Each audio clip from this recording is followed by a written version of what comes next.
Welcome, everyone, to the ABN 10 count. For those not familiar, for those jumping in from the start, this is a professional wrestling based podcast. A lot of wrestling nerds around ABN. So let's talk about it. We'll start off here. It is April 20th, 2026. We're off the heels of WrestleMania 42, two-night event that should it be one night again?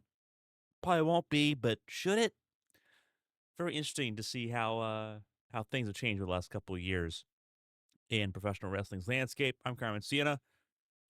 Let's talk about WrestleMania 42 and just all the insanity that comes with it, and also set out the groundwork for what's coming up here for WWE coming up. At really looking at call ups, looking at storylines going into Backlash, which is coming up next month, uh, and see if we're right or if we're completely off the mark. Gonna be how that kind of sets and flies here. If you're watching this on YouTube, you're watching an edited version. The QR code on your screen, but also the description down below, can get you hooked up with our Patreon, where you'll see the full extended version of this podcast, um, as well as extended and unedited versions of all our other podcasts here as well, Beyond the Driver's Seat, Sports Report, and a bunch of different goodies, as well as an exclusive community to join. QR code or the description down below is your gateway to get started.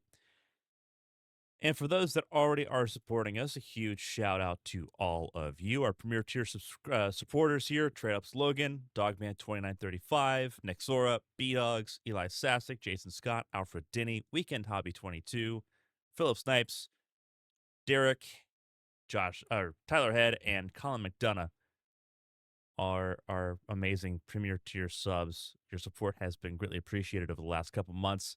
Thank you all for being part of the community.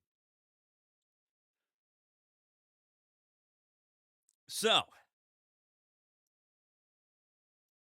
it begins again. We'll start off with WrestleMania Night 1. Not a lot of good on Night 1 of WrestleMania. Um, Having been able to digest the entirety of WrestleMania 42, it makes a little more sense. Night 1, right after Night 1, there was just a lot of anger in how that all came about. It wasn't pleasant at all. Seven matches on night one. The pacing was bad. The crowd was not into it at all. There was not a lot of pop as far as interest in the crowd. Um, and that didn't help. It really didn't. It didn't help the already rough times just leading into WrestleMania. This was a WrestleMania that was built, rebuilt, scrapped, and built again multiple times. Really, since the Royal Rumble in January, it was a rough build. TKO, the parent company WWE, apparently did a lot of intervening, which is why we get some of the a lot of the shenanigans from TKO. A lot of the rumored interventions for TKO were largely confined to night one. Um, which kind of is beginning to lead the credence that night one was like the TKO show, right? It was like TKO thinking they know how to run a wrestling show, and then WWE was, or night two was WWE Creatives, like the actual company's version of what WrestleMania should be. And it was clearly different. It was clearly, clearly different. Um, Although night one, living through it on night one, we didn't know what night two was going to look like. Night two looked better on paper. The matches looked better on paper, but night one had the talent to make it work. Also had the extra match here. For some reason, we didn't have an even number of matches on the show. It was 7 on night one, 6 on night two. Um, so let's go ahead and jump into sort of how the rundown looked here, um, because it is interesting to see how it all sort of shook out. It starts off with a six-man tag match. It's the Usos and LA Knight taking on the Vision and ISO Speed. This is one of those matches that had a decent amount of build. Division, which is Austin Theory and Logan Paul and Braun Breaker. Uh, they've been kind of feuding back and forth for a little bit. They've been derailed by injuries. Braun Breaker having a hernia. Seth Rollins last year getting taken out with a shoulder injury before ultimately leaving that group altogether. Really left this as a doomed storyline. They put him with the Usos and LA Knight, who have been feuding with Division and its various members for several months now. ISOSP kind of gets roped into this.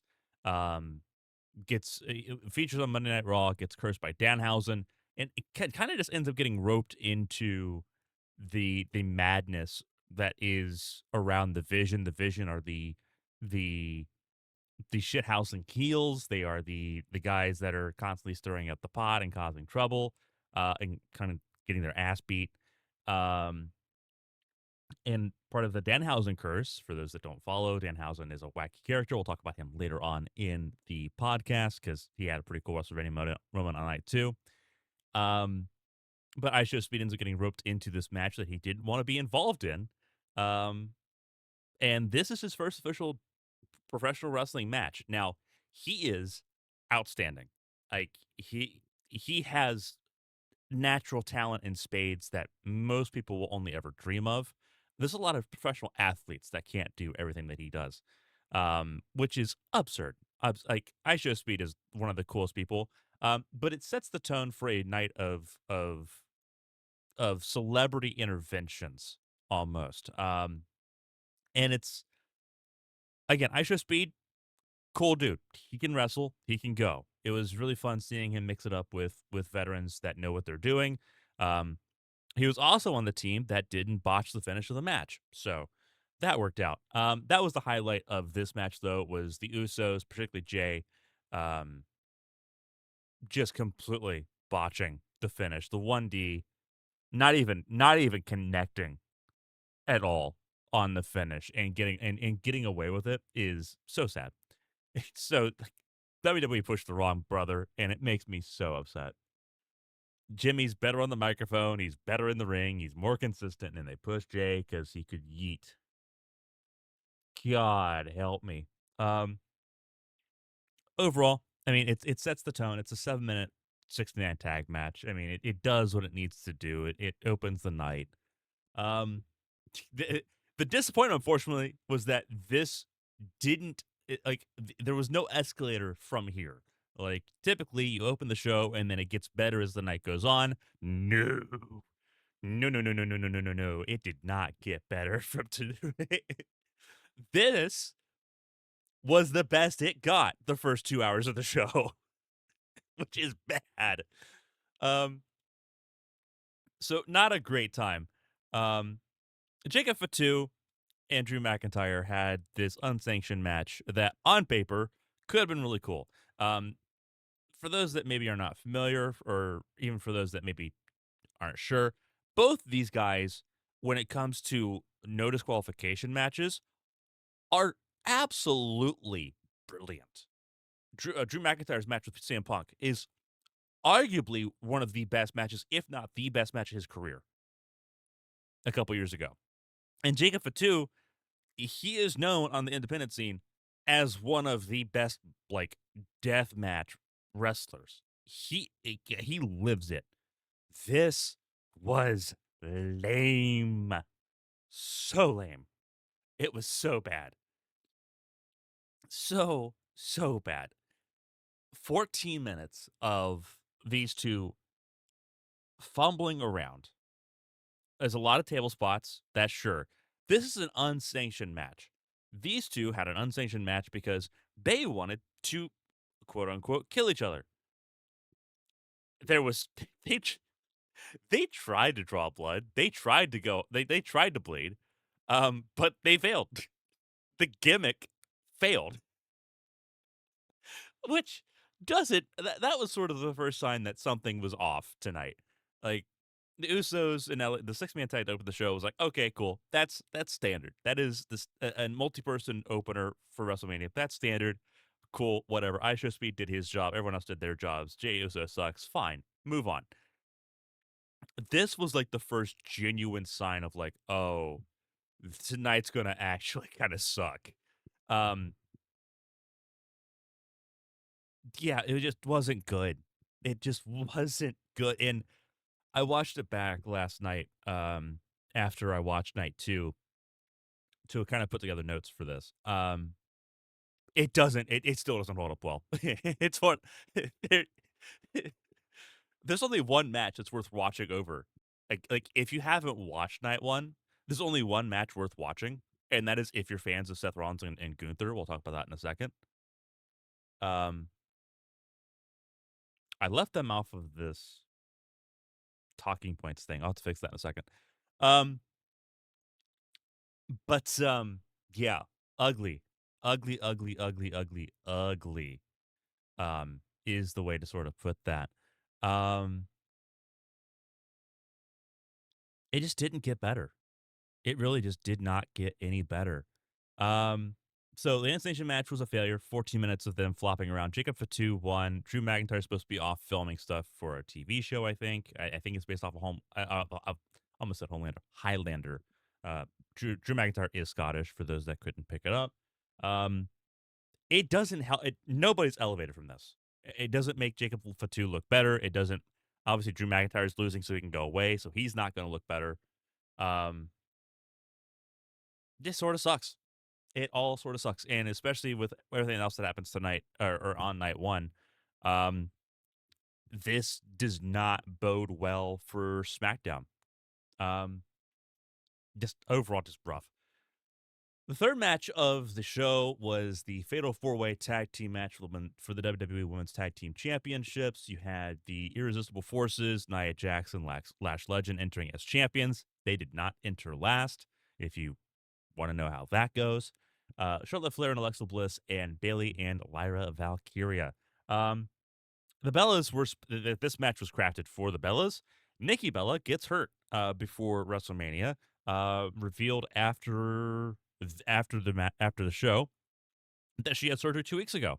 That she had really basically destroyed her ankle, torn ligaments, broken bones. So she's going to be out an extended period of time. So this match was quite literally for nothing. Uh, their way of salvaging it was by reintroducing a returning Paige to the company for the first time in 4 years. Her first wrestling match in the company in almost 8. She had a lot of spinal issues, a lot of lumbar issues that forced her to retire for a period of time. She went to AEW and wrestled a little bit in like the 4 years she was away from WWE. Didn't really catch on in AEW. One of many things that have not caught on in AEW. But it seems like she is at home in WWE.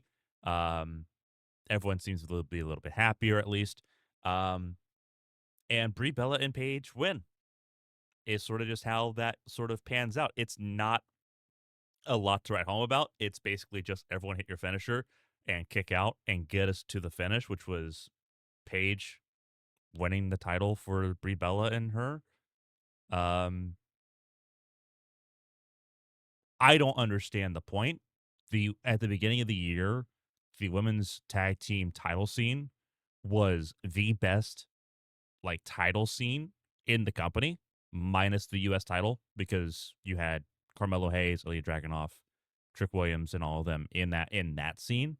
The women's tag team title scene had Charlotte and Alexa, Lash and Nia, Rhea and Io, which you killed for very little reason.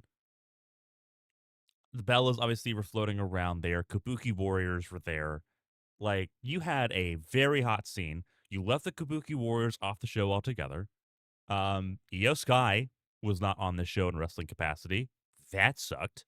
Um, and you gave it to Brie Bella, and you were going to give these titles to the Bella Twins because they were like one of the OG women's tag teams that never had a title to fight for, only for Nikki Bella to get hurt. So you still can't give them the tag team titles. You gave it to one of them, and it was the one that up until last year had been out of the company for over 5 years. That's rough. That's rough. This match is nothing to write home about. Like, there's nothing that pops this match at all. Like, again, it's better than Jacob Fatu versus Drew McIntyre in terms of they didn't need to do a lot to get to where they needed to go. But also, it didn't fail. It happened. Like this is like in the middle. Like this is a C grade match. Jacob Fatu and Drew McIntyre, I think, is a D because everything about that match just sucked and failed. And same thing with the 6-man tag that opened the show. It's a C grade because it's whatever. Again, nothing to write home about. These matches are mid to poor. Um, Becky Lynch versus AJ Lee could have been, could have been one of the best things on night one.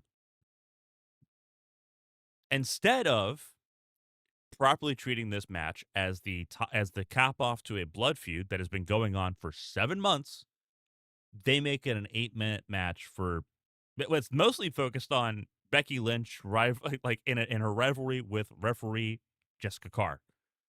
And AJ Lee, the champion, just happened to be there. Um, this match does not. It never really gets out of first gear. This should have been an I quit stipulation. Both of them are submission specialists. If the submission didn't end this match, by the way, is this match ended by pinfall. Um, this this has been going on for 7 months. AJ Lee took the title from Becky after costing Becky the title to Maxine Dupree last year. And these two have feuded. AJ Lee entered this match 3-0 over Becky Lynch. 3-0. It was belt to ass leading into this match. And you couldn't give them a proper time and place to have them blow this off? What? What are we doing? What are we actually doing here? 8 minutes to basically just further the feud between Becky Lynch and Jessica Carr, who was once again the referee in this match. She's been the referee in all 4 of the Becky Lynch AJ Lee matches, so consistency. Happy about that. But this was all afterthought. This was all genuinely afterthought. Um, and at this point, this is the middle of the show. This is match 4 of 7. At this point, there was a lot to gripe about. There were commercials out the ass. For a pay-per-view, I'm going to go ahead and throw in a pay-per-view. You had advertisements out the ass. 4 matches in, you have 8 minutes for AJ Lee, Becky Lynch, 8 minutes for the women's tag team title match, 14 minutes for Drew and Jacob, and then 7 minutes for the 6-man tag to open the show.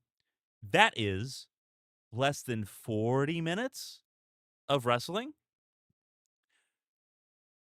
This got us from 7 p.m. to about 8:30 p.m. and it was half ads. Like 50-50 on ads. And it got worse. It got so much worse. It was so bad. The match I didn't have on this rundown is after the Becky Lynch AJ Lee match. This is Gunther and Seth Rollins. Unironically, this is like one of the only matches that really were any good. I'm gonna have to hide that real quick because it's gonna bother me that I didn't put Gunther on the card. Fuck it, I'm not gonna worry about that right now. I'm just gonna put this back up on the screen. There we go. That covers it because that summary is good, the bad and the ugly. There's no good here. Any good that would have existed would have been this match, and the way it ended was not fun. Gunther and Seth Rollins. This was set up in less than 3 weeks on Raw, and it was basically like, hey, Gunther came in, interfered because it was supposed to be Seth Rollins and Braun Breaker. Braun Breaker went out because he had hernia. Had needed surgery for that hernia after the Royal Rumble back in January. They weren't sure if he'd be cleared in time. Turns out he wasn't until after the go home Raw this week. So that's fun. So Gunther jumps in, and the storyline for this actually made a lot of sense for the 2 weeks that they were able to tell it. Seth Rollins was World Heavyweight Champion. Gunther was World Heavyweight Champion. Both of them were on Raw. when Gunther was World Heavyweight Champion, instead of Seth trying to go and get his title back, he went to focus on creating the vision with Paul Heyman. He went and surrounded himself with Logan Paul, with Austin Theory, with Braun Breaker, and he avoided that match with Gunther. And Gunther was pissed because Seth Rollins calls himself, revolutionary, one of the best wrestlers in the world, one of the greatest champions in the company. And Gunther's like, hey, no, no, no, no, no, no. I just retired John Cena and AJ Styles and Goldberg over the last 8 months. If you're looking at the best in the world, it's right here. It is me. And the intensity on this feud from the get-go was high. And this match, for 98% of it, was stellar. It was what you would want out of a blood feud match that didn't get a blood feud build. And I 100% want them to follow back up on this, whether it's at SummerSlam, because that show's going to need a marquee for 2 fucking nights. Oh my God. I keep forgetting that SummerSlam's 2 nights now. Oh no. Shit. Yeah, they need to run this back at SummerSlam. Because this match was good. The end of this match is sour. Braun Breaker does return and spears Seth Rollins out of his boots. The referee was checking on Gunther, did not see the interference. Gunther ends up choking out Seth Rollins, as he did with AJ Styles and Goldberg and John Cena when he retired them. Seth Rollins is not being retired here, obviously. But Gunther does get the win, needs to get the win because serving Gunther a loss after you've built him up as a career killer deflates the entire thing. This needed to happen. And Seth Rollins doesn't look weak in defeat. Now, the after match angle there with when Breaker runs down the WrestleMania ramp to spear Seth Rollins again, you could tell Seth Rollins is scared for his life because he jumps away from it. Realistically, like reality, yeah, you're gonna try to jump away from a guy that's trying to spear you in half, right?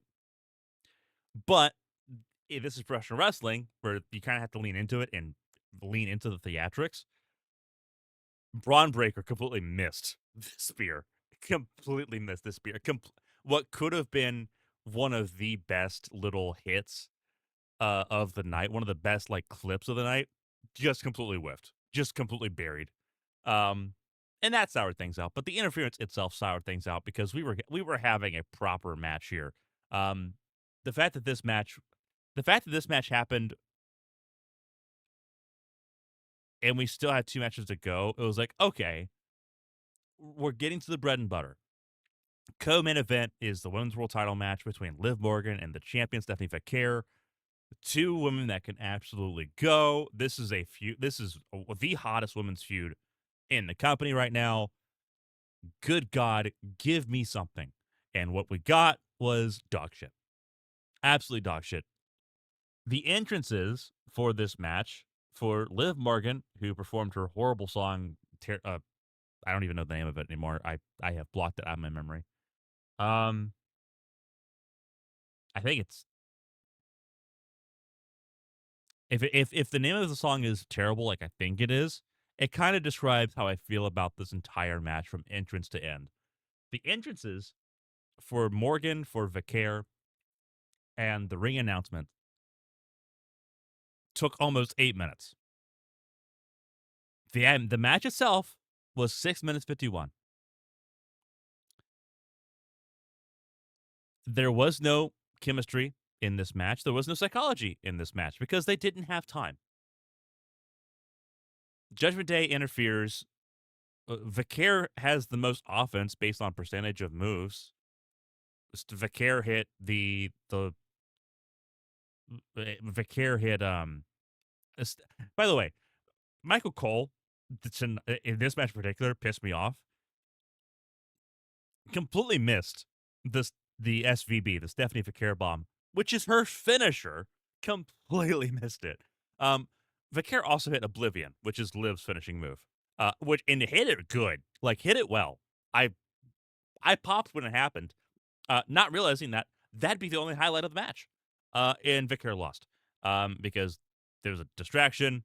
Liv got distracted, or not Liv, Vaquer got distracted by Roxanne Perez and by Raquel Rodriguez. Liv hits Oblivion once, wins the match, wins the title, and this was a foregone conclusion. Vaquer had held the title for I think 210 days on the nose, and defended it 6 times, 4 times against Raquel Rodriguez, and yeah, this was just rough. And the idea and the hope that they were going to do the Judgment Day breakup angle that has been teased now for 500 years, we'll have to wait again. Um, Now, I pray that they do something cool with this. Unfortunately, it is now in the Judgment Day's rotation.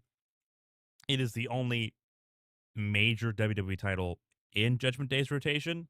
So I have a feeling that we're not going to see any sort of breakup angle for the women of this group for another year. And I want to suck sort of shotgun so bad because I don't want to watch this. I don't care for Liv Morgan as champion. I don't care to see her on my TV screen. Um, it is all just, to me, a wash. They're talented people. I'm not.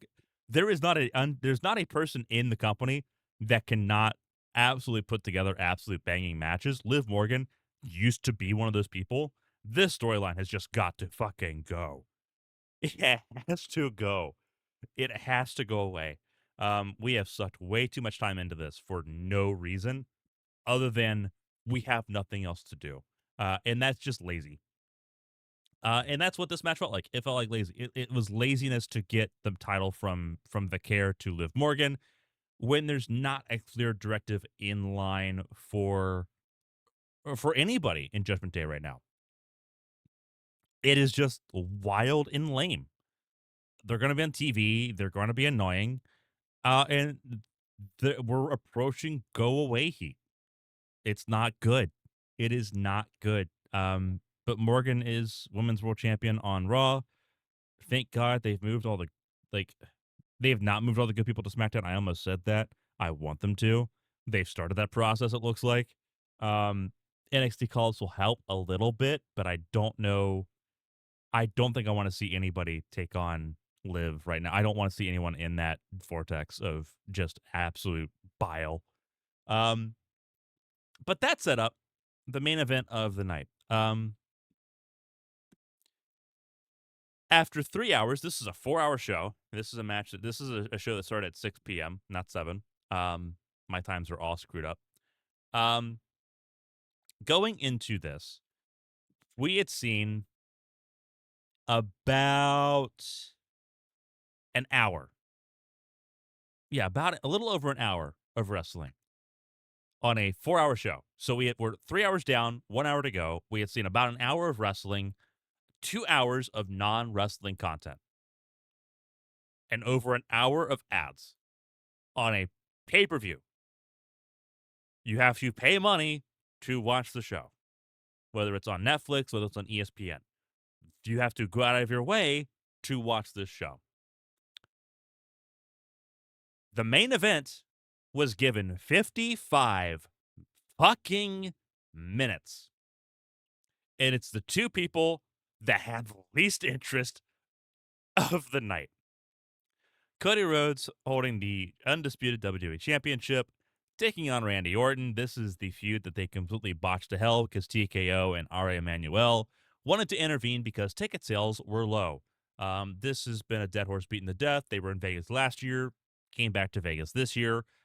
Tourism is down because the economy sucks. But also the television product has just cooled off a little bit. There's not as many good storylines going around right now.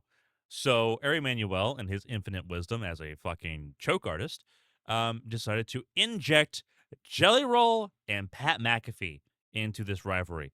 And God, it sucked. God, it sucked. So the entrances start at 9:05 p.m. Eastern Time. Randy Orton comes out. Cody Rhodes comes out. Pat McAfee gets involved and jumps Cody Rhodes during the introductions. So the match doesn't officially start when it's supposed to. They brawl for a little bit. Pat McAfee ends up lying on the table, one of the announcing tables at ringside.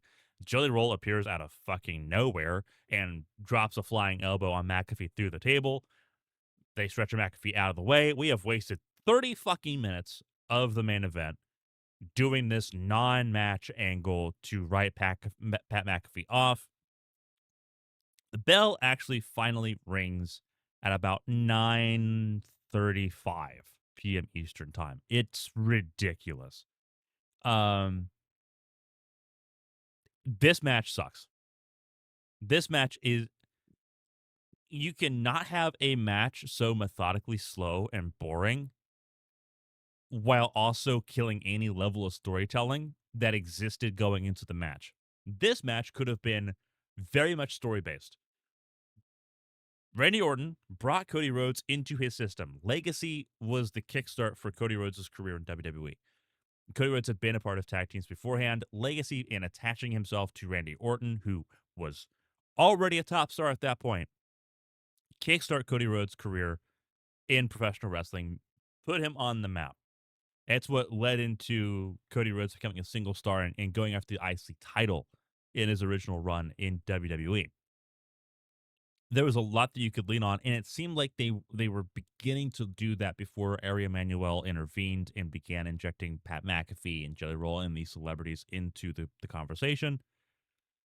And it just bastardized this entire story. That being said, this was a Cody Rhodes that the entire media tour leading up to WrestleMania had said that he was so disinterested in how this was going, was so upset with how TKO had intervened in all three of his WrestleMania main events.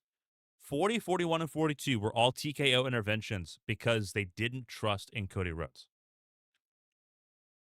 And this is the first time like that I've heard him consistently and loudly sort of resent his employers for their failure to trust him. And despite that, he won this match. This is a slow match. Randy Orton is 48 years old. His back is made out of paper mache and broken glass. He was already hurt going into this match. Both men are hurt now going out in severe ways. It's bad. Um, this match, they both bleed. They both bleed. They draw the blade for the love of the game. I'm not surprised. Orton bladed first. Rhodes, I think, actually busted open hard way. But both end up bleeding. Cody ends up bleeding way worse. He gets fucked up in this match. Um, at some point, Cody Rhodes gets busted open within his hairline. It seems like it's closer to like behind the ear. But it bloodies the entire like side of his head. Like his right side of his head is completely busted open. Um, it's a nasty looking scene. At some point in the match, I think I think it's near the end of the match where like he takes a hard hit to the ring. I think it's like I don't know if it's an RKO or whatever, but he like immediately fucks up his right eye. Like, and you can tell it looks worse now. But even during the match, it looked rough. Like he couldn't open his right eye like immediately after the match. Um Something was obviously off there. They still go through the match, although it is a train wreck at this point. Pat McAfee has come. There's a ref bump. Charles Robinson goes down. Pat McAfee comes back out with a referee T-shirt that does not match the WWE standard, so it wouldn't have counted. But he's got a ref shirt and a neck brace, which was probably the only applicable use for Pat McAfee that we should have seen all night. Instead, we got what happened before the match and this. Um, Pat McAfee doesn't even do a fast count since he's the chicken shit heel. You're supposed to fast count 1, 2, 3. Instead, he does a normal referee cadence 1, 2. Cody kicks out before 3, and then it kind of gets into shithousery. Um,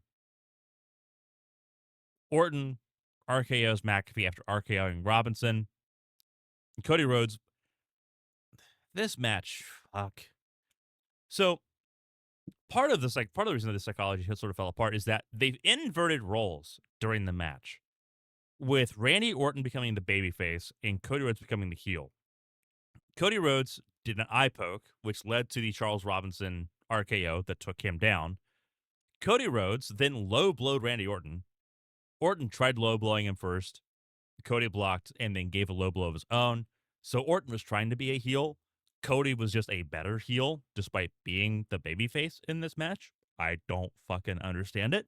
Um, and it again, they're teasing this heel turn for Cody Rhodes. That's never going to happen because Cody Rhodes doesn't want it to happen. He does not want to be a bad guy. Um, it's very, very similar to how his stuff in AEW came to a close. I'm starting to see the parallels. It's not fun. That's when McAfee comes down in the rough shirt. Um, Rhodes gets RKO'd. I think that's when he gets hurt. McAfee gets RKO'd for his trouble. Um, Orton tries to go for another RKO. Cody turns it into a crossroads. Charles Robinson comes two. 1, 2, 3. Cody Rhodes retains the WWE Championship over Randy Orton in a match that was 23 minutes long, and it probably could have been an email. Probably should have been an email because we probably should have had something else. Put Gunther Seth in this position, or put one of the women's matches in this position. Put Liv Morgan versus Stephanie Vaquer in this spot, for God's sake. The post match really kind of fucked things up. Because Orton crashes out, attacks Cody after the match, takes the belt, takes the championship from him, beats him over the head with it. I think this is where his orbital bone, his right eye socket, completely breaks. I don't think it was doing well beforehand. I think his orbital bone is completely broken at this point. If it's not broken at this point, the punt kick that Orton delivers 100% breaks his orbital bone. But Cody Rhodes has a broken eye socket. His eye is completely swollen shut. His eye, they aren't able to even fully check his eye at this point because it is that bad. They cancel all the rest of his weekend events because there was supposed to be a lot of WrestleMania like access stuff and VIP stuff with Cody Rhodes that they had to cancel because he was just that fucked up. And yeah, so Cody Rhodes is going to be out for a while because his orbital bone is fucking broken. And Randy Orton's going to be out for a while because his back is fucked up. And I would not be surprised if this title ends up being vacated because of injury. Which is, it doesn't help. This match, regardless of the injuries, does not set anything up after Mania because there are no main event players that are genuinely believable. The program that would have probably come after this, and I guess it still could, would have been Cody Rhodes versus Jacob Fatu because Jacob won the match earlier in the night against Drew McIntyre. Jacob Fatu is not a main event player at the moment. He just isn't billed that way. He isn't promoted that way. It'd be very much a stopgap feud for Cody while they figure out what they're going to do with the rest of the roster. A shakeup is 100% needed. It was needed last year. It was needed the year before. Now it's unignorable. It is completely 100% unignorable that there needs to be a shakeup. Like, you need to start moving people around to make things fresh again. And the question is, like, are you going to? And if so, like, how quickly does it happen? Right? Is it going to be this week? Is it going to be like immediately following WrestleMania when you do all the NXT call ups? Who knows? But SmackDown is uh, and SmackDown is still, I think, the show to watch, despite the fact that the main event scene for that show is dead. Everything else for SmackDown is actually pretty good, and a lot of that happens on night two. But 7 matches on the card, and there's nothing from this match one or this night one card that makes me want to watch anything except for Gunther Seth Rollins. But you're not going to get an immediate follow up because Seth Rollins is going to be feuding with Braun Breaker, and once again, you don't have a lot for Gunther to do. And unless you either move Gunther to SmackDown or you put Gunther and Roman Reigns together, I get maybe that's I don't know. A Gunther Roman Reigns would be cool.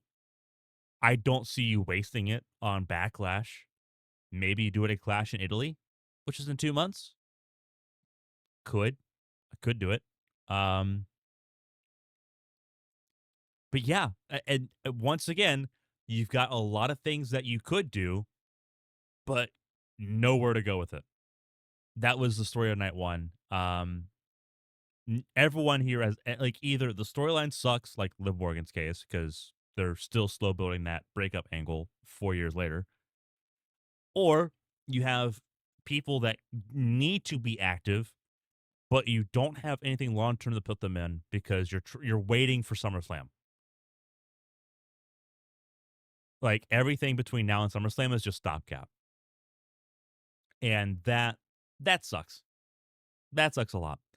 Um, that being said, this felt like looking at this in hindsight, having seen both nights, this was the TKO night. This was the night of like of WWE Creative stepping aside and letting TKO pretend that they knew what they were doing. They don't. As fans, we know that. But this was WWE telling TKO, "Here's your night. If it fails, it's on you." Um, and it's a lot louder than what it was last year. I think last year was the same way, but last year was saved by the night one main event being the triple threat with CM Punk, Roman Reigns, and Seth Rollins. You didn't have that tonight. Your best match was in the middle of the show with Rollins and Gunther. That Rollins Gunther match was a B grade. I'd say B plus. Up until it was an A match until Braun Breaker intervened at the very end. Cody Rhodes, Randy Orton. I'm gonna say C minus. It's not good. It doesn't make either look good. Both people are injured now in the match, and you may have to vacate that title and set up a tournament to crown somebody new at Backlash, which may be the only way to sell tickets for that show because, good lord, there's nothing else going on. Liv Morgan, Stephanie Vaquer, F. That's an F grade. Liv Morgan and Stephanie Vaquer, that should have been more than 6 minutes for a story that you've been telling since the Royal Rumble 3 months ago. That 3 months of build for a 6 minute match is disgusting. That's an F match. Um, Becky Lynch, AJ Lee, C. It could have been a whole lot better. Turns out, could have been a whole lot worse. D plus is, I think a D plus is the rating for night one as a whole. Very disappointing, very poor, so close to an absolute failure. Had it not been for Gunther Seth being as good as they are, because they are two of the best people in not only in the company, but two of the best wrestlers in the world. Had you not had them do their thing for 18 minutes, this would have been enough. This even with night two being so much better, this is the worst WrestleMania that I have watched since 26. WrestleMania 26 was absolutely dog shit because your main eventers at that point were Alberto Del Rio and Jack Swagger. This was not far from it, and they have way better talent. They have way too much excellent talent to be at WrestleMania 26 levels of abysmal. It was dog shit. Um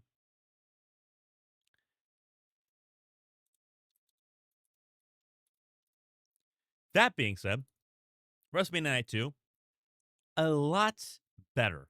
Um as far as how things sort of shook out. Um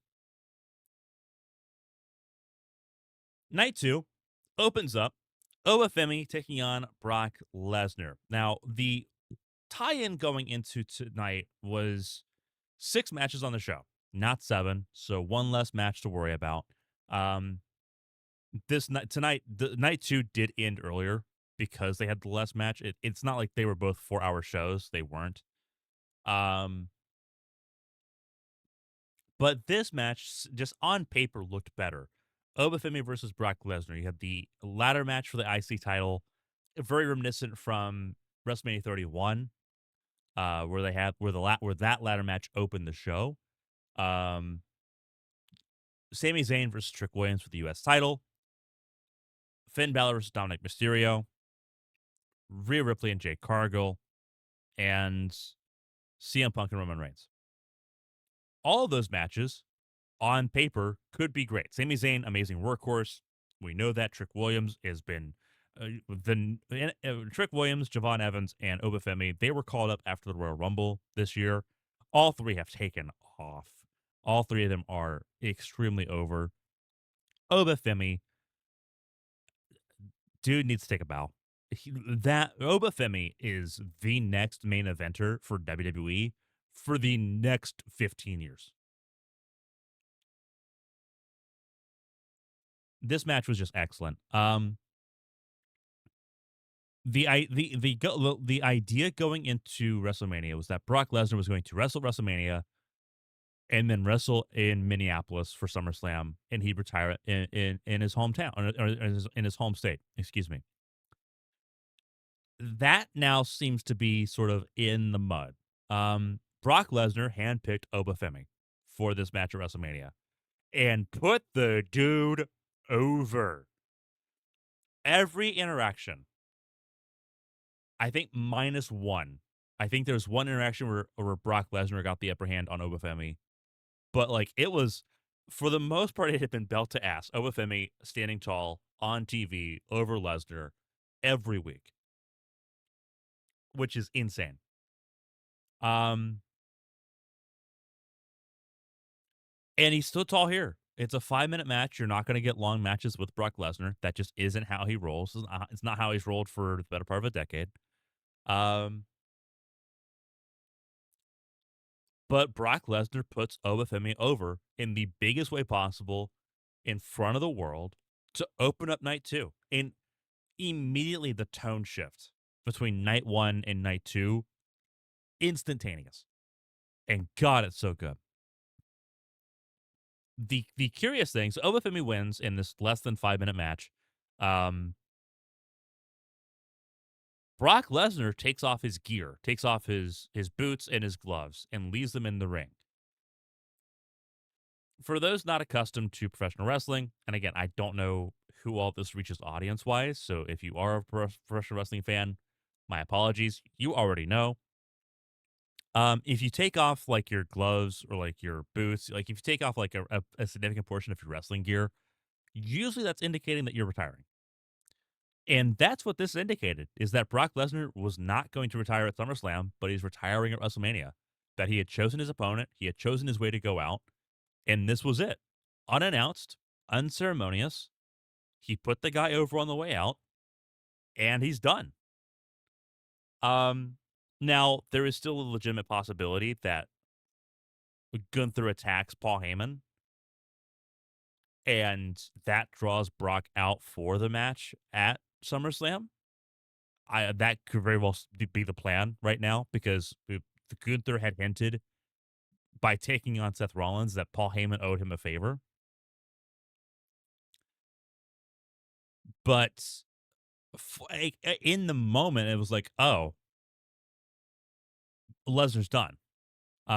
So if we're going to see Lesnar at SummerSlam, it's going to be very late in the build. Like we're talking like early August. We're gonna see the build for that actually take shape. They're gonna leave it late. Um, like kind of what they did with Rollins and Gunther. They're gonna leave it really late. You're gonna know maybe 2 weeks in advance that match is happening. Um, which I mean, if you're going to do it, that's the way to do it. Though I would like to think that Brock Lesnar legitimately is retired now. I think that does a lot more for Obafemi. Um, if you put a title on Obafemi between now and SummerSlam, then it doesn't matter if you bring him back because you've already gotten your desired result from Obafemi by getting him into a world title. Um, but timing is of the key. You have put a rocket onto the back of Obafemi. You have shot him to the moon. Brock Lesnar threw him out of the solar system into the stars. He needs a title. That is the next step of Obafemi. He needs a title. He is on Raw. Obafemi versus Roman Reigns. I don't know because again, you also have Gunther in the mix who also won at WrestleMania. Um, there's a lot of money in those matches, but you don't want Obafemi should not be losing anytime soon. You have created a guy now that any loss could severely break him. Like he needs to get him a title ASAP a championship will solidify all the work that has been done over the last 4 months. That is just so that is so important. That is so, the company is high on him. All of his peers are really high on him. Obafemi is the truth. Get him a world title. I don't know if you do it at Backlash. I don't know if you do it at Clash in Italy. A title on him is neat. Money in the Bank would be a good shot too. Although I don't want to see him in Money in the Bank. I'd rather him be champion before that point. If you want, if you want like a surefire like break in case of emergency, Money in the Bank's usually that role. Um, but yeah, opens night two outstandingly. Obafemi versus Brock Lesnar is just magnifique. And then we have the six-pack ladder match for the WWE Intercontinental Championship. This is Penta, Javon Evans, Dragon Lee, JD McDonough, Rusev, and Rey Mysterio. Penta entering as champion. He leaves as champion. 15-minute ladder match. A bit contrived at points. Not a lot of chemistry. For several people, like Javon Evans, he had not been in a main event, or sorry, not he had not been in a main roster ladder match before. Um, I think he's only ever been in like two ladder matches in WWE period. And ladder matches are hard to do. The gimmick itself is just hard to do when you are trying to do high flying spots. Um, Rusev was the tank of the match. He acted the role, I think, great.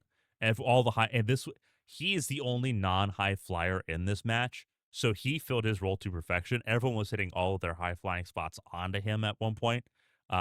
Just so good. Rusev knows his role. It was filled to perfection here. I was almost certain we were going to go 2 for 2 on just as far as like hitting the Holy Trinity here. Obafemi and Javon Evans both getting their wins in night two. Um, Javon Evans has a really cool spot, but it clears the way for Penta to retain the Intercontinental Championship. Um, if it's not Javon Evans, Penta's still the right person to have. I think having Penta carry this title into Backlash and into Clash in Italy makes sense. Javon Evans, Dragon Lee, there's a lot of people in that IC title conversation right now. So you can now focus on putting stories together between the individuals now that you have gotten through this match and set up a framework for all of that. Everyone looked good in this match. Compared to night one, where nobody looked good through fucking anything, everyone looked good in night two to open up the show. And it kind of stayed that way. Um, the pacing for the night was still off. There was still a lot of fucking ads. There was still a lot of breaks in between matches. Um, but the matches themselves were delivering on what you wanted them to deliver on, which is something that night one could not say. Continued here, Sami Zayn defending the U.S. title versus Trick Williams. The only crime about this match was that it wasn't a four-way between Sammy, Trick, Carmelo Hayes, and Ilya Dragunov. Sami Zayn, or not Sami Zayn, Carmelo Hayes and Ilya Dragunov, they built that fucking title this year. They built that title, and for both of them to be off WrestleMania sucks. Obviously, Carmelo's bummed about it. Ilya Dragunov, I think he put it in a pretty. He's got an outlook on life that many should aspire to. He's like, I put in work. Carmelo put in work. We didn't get on the show, but that's fine. Our work rate's undeniable, and everyone saying our names and we're not on the show shows that our time's coming. I wish I could believe that. I wish I could believe that. I don't because this company's fucking brain dead. But Ilya Dragunov's an absolute saint. Carmelo Hayes, absolute dog. Um, but this was about Sami Zayn putting over a new face. The right thing happened here too. Sami Zayn being a transitional champ. A part of this is to protect Carmelo Hayes. Again, I would have just done a fatal four-way. Sami could have still eaten the pin, and Trick could have still won this match, but you could include them in the show. But the whole concept is that this was protecting Carmelo Hayes because you want to do Trick versus Mello at SummerSlam. I understand that. I don't know how you're going to draw that out for 4 months. I don't know how you're going to do that. But that is the concept in mind for them getting the title off of Carmelo Hayes onto Sami Zayn. Sami Zayn was the chicken shit heel. He had made the heel turn a couple weeks ago on SmackDown. To sort of help set up that Trick Williams was going to be the babyface in this match. Little Yachty was the manager for Trick Williams. Little Yachty knows his role. I am. This is the one of this is along with ISO Speed, who did great in his debut on night one to open up the show. Little Yachty's the only like celebrity performance that like he knew his role to a dot and worked it great. Um, I would love to see him back beyond WrestleMania. I know he was here really for the WrestleMania build. I would like to see him more. Because he was so good. He was so good in his role with Trick Williams that he could stay around and be in that role with Trick Williams, sort of like the manager as the mouthpiece, and I'd still enjoy it. This match was not long, 7 minutes, but it didn't need to be. This was an aura filled match for Trick Williams. Trick Williams has aura that very few people are able to match right now, and Sami Zayn handing the title off to Trick Williams is the right call here. Again, a lot of matches you can have Trick Williams, Ilya Dragunov, Carmelo Hayes. That rotation is going to slap over the next 4 months. It's the question is who else do you add to this conversation for the U.S. title with like NXT call ups or so on to help keep the longevity of this title sharp heading into SummerSlam, because this title seems to have picked up weight, especially with the injuries affecting the main event scene. You're going to need this title to really carry while you figure that aspect out throughout the rest of the spring. Um, then we get the Demon Finn Balor taking on Dominic Mysterio. Glad this was not for the IC title. Glad they made this his own thing. Unfortunately, it's 2 years too late. This should have happened back in 2023. Instead, we're getting it in 2026, which sucks, but it is what it is. 10 minutes and change. Finn Balor as the Demon. We last seen him 3 years ago. It was at that point against Edge, and Edge won and then left the company. Finn Balor as the Demon hadn't won since before COVID. And we finally corrected that wrong, which was cool. It's a street fight that didn't really feel a lot like a street fight. It just felt like a standard no disqualification match. That's I think one of my bigger gripes about the show for night two was just that the no disqualification match once again, as it did in night one, just didn't feel like it mattered a whole lot. There was no increased odds, there were no increased stakes. Also, the street fight stipulation to this match was added the day before the show. Like we found out it was a street fight on night one. Like, okay, sure, whatever, fine. And that was sort of the vibe that the wrestlers had. Like, cool, weapons are legal, but also get fucked. And Finn Balor still wins.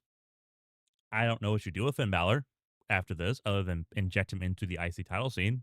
You're not going. I guess you could put him against Roman Reigns. I don't know. Dominic Mysterio is the AAA Mega Champion. So he's fine. Dominic Mysterio is also still over as Rover.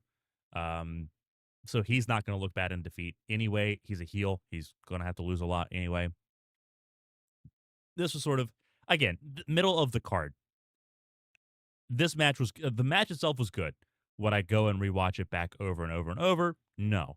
But it was good. Finn Balor as the Demon wins. Dominic Mysterio does his role. He's still over. No one's negatively impacted by this under any circumstances.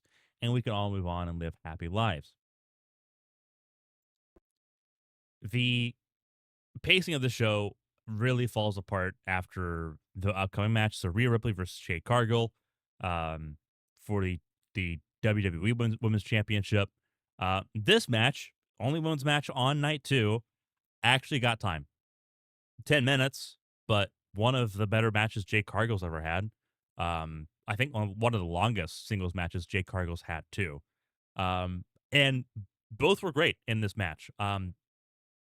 Watch this match after I was broadcasting Winstel last night, so I didn't get to watch this match live. I had to watch it back afterwards. This match is good. It was not unpredictable.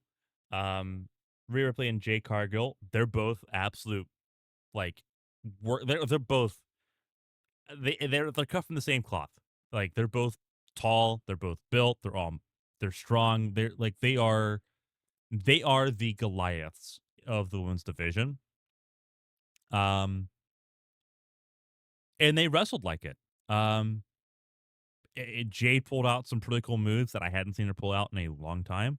Um, Rhea Ripley didn't didn't try to fancy it up. Didn't try to act pretty with it. Kept it simple. Kept it effective.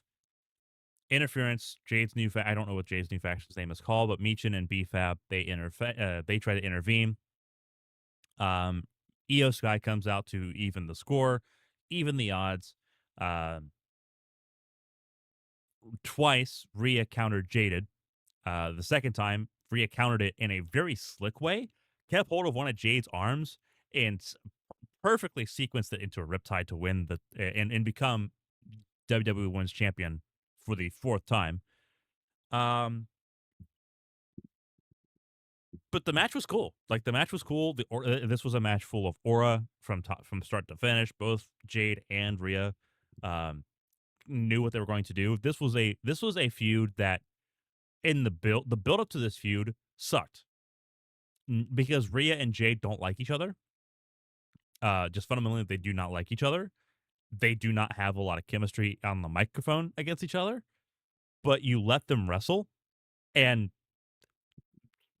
they're good.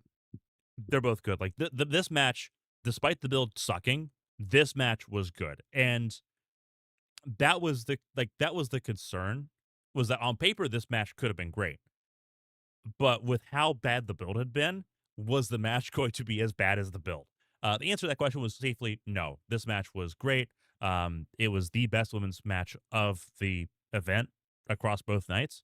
That doesn't have to say a whole lot when the other women's title match was 6 minutes, but a lot of goodness there. Rhea Ripley, I'm assuming, is going to move to SmackDown. I don't know who you put her against on SmackDown. That is now the Schrodinger's Catch 22, unless you run back a Jade Cargill rematch at Backlash, which would make sense. It gives you time to figure out what you're going to do afterwards. Um, there's not a like we were looking through the roster last night, and there's just not a lot of depth on the SmackDown side on either the men's or the women's side. Um,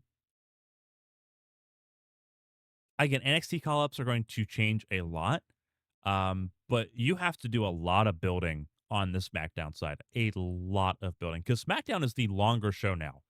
SmackDown is 3 hours on USA now. Raw is about 2.5 thereabouts usually on Netflix. But SmackDown is the larger show. It's the longer show with the smaller roster. So that's gonna be interesting to see how they navigate that. Thankfully, and I don't typically say this. Thankfully, they did not include any of the tag team stuff on WrestleMania, so you can use the tag team stuff to sort of fill in the gaps while you figure out where you're going with your singles title stuff. Because the only singles title that has any direction at all on SmackDown is the men's US title. Uh, well, I guess, and the women's US title because you have Julia and Tiffany. I'm assuming Tiffany's going to win that title on Friday. Rhea versus Julia for the for the WWE Women's Championship. I would love that. I would love that. That was a match that didn't get a clean finish. They ran that about a month and a half ago. Julia versus Rhea Ripley. When after Rhea won the Elimination Chamber match to move over to SmackDown to face Jade, they had Rhea versus Julia. That match was affected by interference. I don't know. I think that was a no contest. I think that was either a no contest or a DQ. So they can run that back and have an actual match, and I'd be happy. Otherwise, you have just completely buried Julia after leaving her off WrestleMania, which sucks. But also it also shows no confidence in Tiffany Stratton either. Tiffany Stratton, that ship has derailed so quickly. Um, Having to take a drink here. So yeah, Tiffany Stratton versus Julia on Friday for the women's US title. Um, I don't know what all's been announced for the Raw after Mania that's coming up later tonight. Um, I'm assuming not a whole lot. Um, there's supposed to be a lot of NXT call ups here on the women's side from NXT. JC Jane's the leading call up for the women's side. I would love to see JC Jane. You could put in just about anywhere. It would make a lot of sense to put her against Becky Lynch now that AJ Lee is taking time away to focus on other projects. That's another thing. A lot of fallout here. Some people taking time away after WrestleMania, which is fine. Drew McIntyre stepping away to film stuff for a TV series. AJ Lee's never been full time in any capacity, but is stepping away to focus on other projects. She writes books. She does work for TV shows. Um, so she can step away for a little bit and work on those other projects. She'll be back when she wants to come back. She signed a 4-year deal, and we're only 1 year into that 4-year deal, so she can take her time. Cody Rhodes was injured with an orbital bone fracture, among other injuries. I think he's also concussed, so he's also in that protocol. Randy Orton is going to be out for a period of time with a back injury, so that sucks. Everyone else, though, I think largely is still going to be in orbit here going into the week after WrestleMania. JC Jane filling in and kind of slotting into that IC title spot with Becky Lynch would be, I think, very sufficient. But also, if you wanted to put JC Jane into a into a title feud with Liv Morgan, that'd also be cool. I don't know what you do with Stephanie Flair. I don't know. Um, she is main event worthy talent, and the company believed in her in an extensive degree and still do. Um, a shakeup is needed, I think. I don't see you demoting her to the IC title. I mean, you could, I guess, theoretically do that. I honestly don't know. My if it was me, if it was me on this, what I would probably do in this situation, realistically, is I would run it back at Backlash. I would start set like if you're going to set up the turn on Liv Morgan, if you're gonna have Judgment Day turn on Liv Morgan, now's the time to do it. And you need to now start firing on all cylinders to do this. Have a rematch at Backlash, have have Liv Morgan act like a dick, have the star power of her being a music star now, even though she's not, have that kind of get to her head, have Roxanne and Raquel turn on Liv. Stephanie wins the title back at Backlash, and then you can tell that story. However, um, neither Roxanne or Raquel at this point are main event players to deserve a world title right now. Um, Having them betray Liv Morgan could help propel one of them into that position, but the turn has to happen first. The turn on Liv has to happen before either of them become main eventers. You have to build them up that way. You have put them in that corner. Um, Putting the title back on Stephanie makes sense, but also Stephanie's babyface. Stephanie could just be a lot. She could be in the same position as Cody Rhodes. She's a better chaser than she is having the title directly. Um, I don't know. I don't. It's a it's a hot spot to be in. JC Jane, like if we talk about her being one of the big call ups coming up, she's a heel. She is naturally just a heel character. She's been a heel practically her entire time in the company. Sol Ruka could be called up too. I don't, with how they are building NXT, I don't think they're calling her up yet. I don't think. They could. They could. I could be wrong, and they could, but it feels like they've still got mileage to go with Sol Ruka and Zarya on NXT. If they do call her up, I feel like they call both of them up, because neither are in that title conversation. I don't think. Um, but I could be wrong. We'll see how that pans out. I don't know who else on the women's side on NXT is getting called up. I don't. Lola Vice is champion, so it's not her.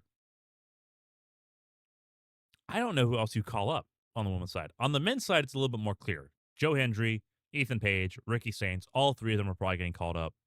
If not this week, very soon they will. And all three of them you can put just about anywhere. Ethan Page, I think, is the best of the three. Joe Hendry's the most over of the three. Um, and you need all three are piece players that can 100% go anywhere. They will fit, they will land, and they will help. Um, so we'll find out who goes where. I have not looked at the dirt sheets this morning. I'm sure the reports will come out as far as like who might be going where. I have not seen them come up yet. Um, but we will sort of just play by ear from there. Um, Not super excited for Raw tonight. Just because there's not a whole lot of good happening here. Roman Reigns is World Heavyweight Champion. He says he's going to be working full time throughout the summer, all the way to the build of SummerSlam. I'll believe it when I fucking see it. Um, it's going to be cool seeing the direction. Either they're going to go with the direction of Roman Gunther, or they're going to go the direction of Roman Oba. Thinking about it in my head, Roman and Oba being the kickstart feud after Mania would make sense, because if you're not getting Brock Gunther at SummerSlam, Gunther Roman at SummerSlam would be marquee. Um, I do believe in that. So I don't know what you do with Gunther if you're not if he doesn't have anything to do after Mania. I don't know what you do to keep him fresh and keep him going until then. But you have options on the table to get you to SummerSlam for that World Heavyweight title scene that could both be box office. And then also, both Rollins and Breaker will be orbiting around that World Heavyweight title after their feud is going on here, whenever that pops off, whether it's, Money in the Bank, Backlash, Clash in Turin. Um, they'll be back in orbit around the world title scene. And then I guess you could do the Roman Seth Rollins match that you want to do for the title. I don't want to see it personally. I think I'm kind of done seeing Seth run versus Roman. I think I've seen that enough over the last 3 years that I don't want to see it again. But you could, or Brock, or not Brock, Braun versus Roman. I know they want to build that match too at some point. So there's options. There's options for Roman. For Liv, no fucking clue. I don't particularly care. I don't. Um, Liv is not the most talented person on the roster on the women's side. I don't think she's top five. Um, this is very much, and this is very much we are setting up once again a turn on a Judgment Day member that's going to take far too fucking long. That is the MO for Judgment Day, is that everything takes too long, everything doesn't matter, and nobody cares. But those that do break free do way better after they're free than where they're at than where they're at with Judgment Day. Finn Balor's gonna, I think, if Finn Balor wins a title after leaving Judgment Day, I'm going to laugh. Rhea Ripley has become just more and more over after leaving Judgment Day. I know people want to bash on Rhea Ripley because she is so over that she has to be involved in every major storyline. Um, but she is like, there's a reason she is as good as she is. The fact that she is doing what she's doing while also battling an eating disorder is rough. And obviously a lot of sympathy goes into her because she is a workaholic. Um, but she is also, I think she is the greatest women's wrestler on the planet right now. Um, her and Io Sky both, I think they're 1 and 2. I think you can kind of flip flop them back and forth depending on how you feel. But both of them are outstanding. I'm curious to see what they do with Io Sky. The idea is that they're going to do an Io Asuka match, which is going to feed families. Should have fed families at WrestleMania, but hey, what do I know?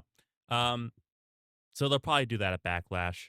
If they don't do it at Backlash, I think there's going to be riots, because this is a match that should have happened a long time ago, and the fact that we're just now getting to it is upsetting. Um, And then obviously SmackDown's a better show right now, and it's not particularly close. The tag title scene is going to be interesting. The U.S. title scene is going to be a lot of fun to watch with Trick, with Sammy, with Mello, with Ilya. depending on if you put Joe Hendry or Ethan Page in this situation and put them in that conversation, that's just going to make the U.S. title scene on the men's side even better. I have a feeling that Trick Williams is not going to be on the U.S. title scene for very long. I have a feeling that he is also going to have a rocket strapped to him. And just like with Obafemi on Raw, Trick Williams, I think, is going to be in the main event scene, in the WWE title scene before next year's WrestleMania. I have a strong feeling about that. And night two is a statement of intent. Like what night one was a lazy like resignation that TKO was going to have their way in some way, shape, or form. Night two was a statement of intention for WWE as far as like we know where we know where our future lies. We know who our future stars are going to be. Here they are now. Um, which was cool. Night one was a D minus. Night two was a B. Nothing flashy here. I didn't even cover Roman Reigns with CM Punk. Let me pause. Let me put the brakes on that for a second. I started rambling about plans. Rhea Ripley versus Jade Cargill. Um, I covered that match. That match was great. Best women's match of the show. Um, here's the reason why. Because the pacing to WrestleMania Night 2 completely shit the bed. Between matches, between the fifth and sixth match of the night, Rhea Ripley versus Jade Cargill, and then the main event of the night, it took 38 minutes. It took 38 minutes to go from one match to the other in the main event of night two, which is the longest time spent waiting in between matches in WrestleMania history, uh, eclipsing last year, which was 37 minutes in between co-main and main event. The pacing of this was just so abysmal. Um, and that's 100% that's a TKO thing. The advertisements is all TKO. Like they're making as much money as they can. Equity firms, that's all they do. Roman Reigns versus CM Punk was the longest match of the entire weekend. 33 minutes, 56 seconds. And it was the match of the weekend as it needed to be. CM Punk, one of the best in the world, and Roman Reigns, one of the most historically relevant wrestlers of this generation, going to war for 34 minutes. CM Punk brought out the introduction to his intro to the match was Miseria Canter from AFI, which is the theme that he used in Ring of Honor initially. He also brought it back for one night in AEW when he faced MJF at Revolution a few years ago. I'm upset that they didn't use the song for the entire entrance because it did cut out, and then they did play Cult of Personality for his walk down the ramp. I wish they had just left AFI and let Miseria Canter just take care of the entire entrance. But still cool. We got to hear AFI at WrestleMania, which was dope. Roman Reigns got his old theme back. His original Tribal Chief theme, the one that he introduced when he defeated Daniel Bryan and sent him packing. They brought that one back for the first time in 2 years. Um, any iteration of Roman Reigns' theme song is great. But they brought back like the original of the three, um, which was cool. Um, and for the first time in a very long time, a main event match in WrestleMania didn't feature any. There were no. There were no distractions. There was no run in. It was a straight up 34-minute match between two of the best in the world to determine who's going to be World Heavyweight Champion at the end of the night. The story going in was contrived to a bit. These two just don't like each other. Um, the story in the match didn't exactly line up with that. It began to pivot into, can CM Punk keep up with Roman Reigns? CM Punk is 47. Roman Reigns is 39. And CM Punk, I don't CM Punk has lost a step, and that comes with age. Um, I don't know if it was played up because that was the story of the match itself, or if he was, or if CM Punk legitimately just does not have the stamina to go the distance anymore. Um, this is one of the longest singles matches he has had since he returned to wrestling. Um, I say one of he's had gimmick matches like no disqualification matches that have technically gone longer, but this was just straight up one on one. Um, so the story was interesting. CM Punk ultimately sort of gassed himself out, ran out of steam, and Roman Reigns was able to capitalize. Um, this match was distracted by the fact that there was technically a disqualification that just wasn't called. Uh, this was a singles match for the World Heavyweight Championship that was just standard affair. You cannot use weapons. Pinfall or submission wins the match. Roman Reigns uses the steel steps and beats CM Punk with them. That's a weapon. That's a DQ. Why did we not get a DQ? No idea. The fans online picked up on that instantly. Hey, there's a lot of people that are not happy about that. Um, Again, a lot of that is just sort of internet fanfare. CM Punk and Roman Reigns both have a large internet following, so they're going to go back and forth on that all the time. I think it is a little bit wacky having that be a part of the match, knowing that it's a standard wrestling event. Um, that was like the only big question mark over the match, though. It's something that WWE will quickly edit out of their highlights package. And so when you look at this on the YouTube, you won't see that at all. You'll just see a fantastic match between two of the best in the world. Roman Reigns becomes World Heavyweight Champion, as we've already sort of talked about.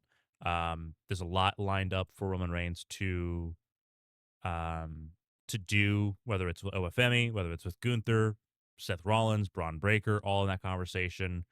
Who knows who else they're going to add to that conversation here. I, I, I don't see them adding Finn Balor, but like if you need a filler feud, Finn Balor's right there. He's always going to get a good match. If you need a 10, 15-minute match, there's your guy. Um, so good options.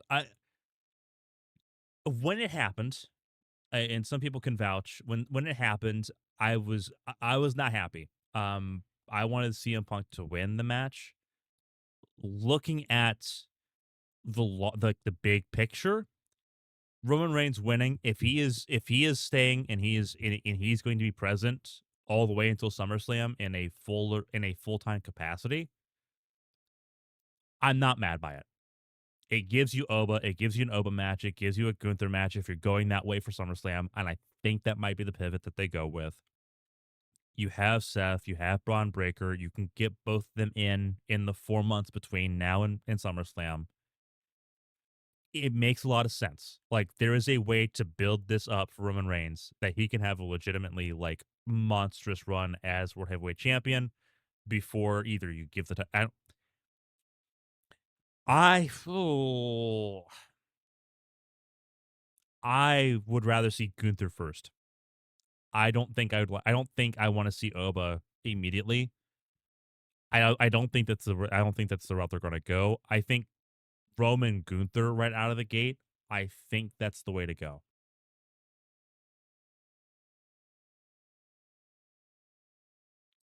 We'll see.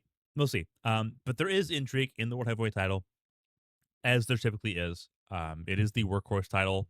Roman Reigns has now held both the WWE Championship and the World Heavyweight title. I think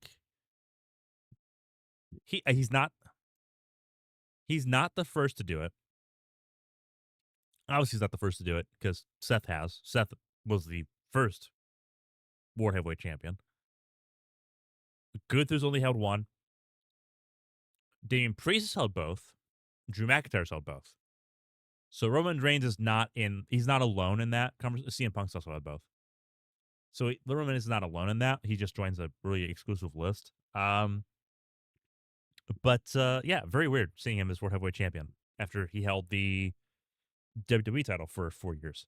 Um, so there are some things to look forward to. I think on Raw, that's one of the only things I'm really looking forward to. That and the IC title conversation, that's going to pick up steam. The women's side, it feels extremely weak. As we talked about, I don't know what you do with Stephanie Care after this loss to Liv, because I think I don't know. I don't particularly care for Liv as champion. I don't. Like, there's nothing moving me to watch for Liv Morgan. Whereas I was moving out of my way to watch for Stephanie Vaquer. Um, the women's IC title scene is wide open. Who's going to step up and challenge Becky Lynch? Again, my conversation, my pick is JC Jane in the call up from NXT. I don't know how that's going to work because JC Jane's also a heel. But I've also seen that that doesn't particularly matter sometimes when it comes to call ups. Um, the SmackDown side, I'm a lot more interested in. The WWE Championship is up in the air. I have a feeling it could be vacated if Cody Rhodes has to spend extended time away with that orbital bone fracture because his eye socket is fucked up.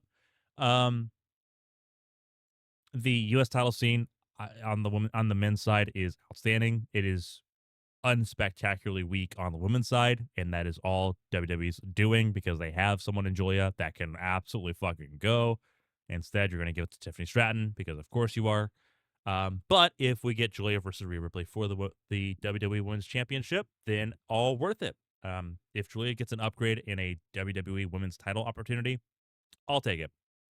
Um, also Jade Cargill and her faction that I know are still going to be factors in that conversation around Rhea Ripley. Whether you put Julia in that conversation, not Jade, Jordan Grace.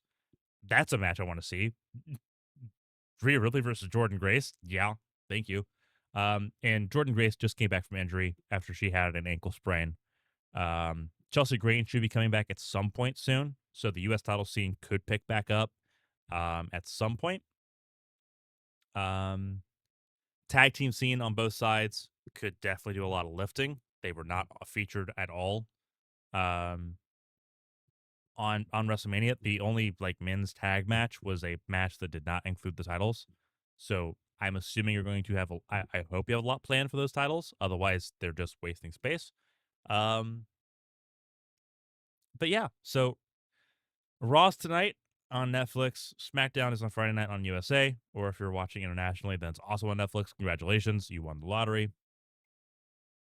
NXT's on Tuesday, but they've already reset their stuff to get ready for because their version of WrestleMania, their stand and deliver was a couple weeks before WrestleMania, so their plans are already laid out. It's just you're sort of along for the ride there. Um, and yeah, WrestleMania 42, night one, absolutely garbage. Avoid it at all costs. WrestleMania night two, you can rewatch it. It's good. WrestleMania 42, night two, the average rating I'm gonna give as a B. It was it was an A plus match for Roman Reigns versus CM Punk. No interference in the main event. We got to enjoy a 34-minute match of two of the best. Rhea Ripley versus Jade Cargill. I'm gonna give it an A minus. One of Jade's best matches. Rhea Ripley does her thing. Um, Either outcome would have worked in this situation as well. Rhea could have won, or Jade could have retained. Um, both. I mean, there's outcomes that both could have been good. Um, but the match itself is good, and I'm excited for how that looks on Again, SmackDown came off really good here in WrestleMania. Um, Finn Balor versus Dominic Mysterio. It's a B. Nothing to write home about. The stipulation fails the match more than anything. But Finn Balor and Dominic Mysterio, they can wrestle. They can go. Trick Williams versus Sami Zayn. Trick Williams winning the U.S. title. 7 minutes. I'm going to give it a B minus or a C plus. Match should have had more time. Right result. Right result happened there. Little Yachty being manager of Trick Williams should become a longer term thing. If it does, I'd be happy. The ladder match for the Intercontinental Championship, 15 minutes. I'm going to give that one a B. No surprises there. Penta retains. A lot of good wrestlers in this match. The match didn't feel super long. It didn't overstay its welcome. But nothing super flashy in the match either. And then I'm gonna give Obafemi versus Brock Lesnar an A. Brock Lesnar put the man over every week for over a month, and if this is his curtain call, what a way to do it. Obafemi is a made man now in the company. He is going to be a force to be reckoned with for a while. Um, everything that we were afraid they wouldn't do, they told us that they literally did in front of us. We thought that Obafemi would lose. We thought that he'd be squashed. We thought that they would derail him. Um, and instead they reaffirmed everything that we thought. They reaffirmed and doubled down on. Um, and we don't get that very often. We do not get that very often in WWE, where they are where fans and the company are in sync. This was, I think, one of the only times this weekend where that was true, where the fans and the company were in sync. They had the same wavelength. But when it happens, it's magical. That was 100%. That's an A. That opening match of the night was an A at least. Didn't need to be long. It needed to be effective, and it 100% was. So night 2 was great. Night 1 was absolutely trash. Um, we will probably do this again later this week to cover probably realistically this should probably be a Tuesday podcast so we can cover SmackDown and Raw at the same time. But I wanted to get this out so we could cover WrestleMania 42. The Raw After Mania we'll probably cover at some point this week as well, and then we'll cover SmackDown next week.